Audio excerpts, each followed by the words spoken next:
আজকে জানাবো আগাম বর্ষাকালীন কি বরবটি যাত্রী চাষ করবেন, কতদিনে ফলন পাবেন ও কাঠাতে কত পরিমাণ বীজ লাগবে।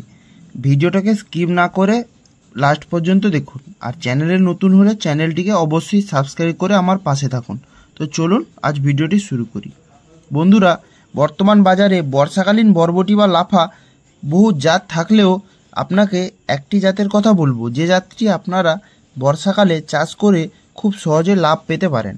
এই যে জাতের কথা বলছি আপনারা দেখতে পাচ্ছেন, তা হচ্ছে লোকনাথ সিডসের মৌসুমি লাফা বরবটি। এই জাতটি আপনারা বর্ষাকালে কিংবা বর্ষাকালীন সিজনের পরে যদি চাষ করেন তাহলে মার্কেটে আপনারা ঝড় তুলতে পারবেন।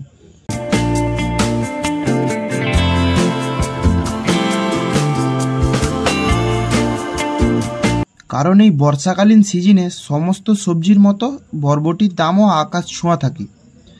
আর এই জাতের চাহিদা খুব ভালো, কারণ এটি সাদা জাতের না, এটি হচ্ছে সবুজ জাতের বরবটি। বর্তমান মার্কেটে বরবটির মূল্য 100 থেকে 150 টাকা, কিন্তু বর্ষাকালীন সিজনে 200 থেকে 250 টাকা দরে বিক্রি হয়। আর এর 100 গ্রামের একটি পাতা যদি আপনারা কিনেন তাহলে 2 থেকে 2.5 কাঠাতে রোপণ করতে পারবেন।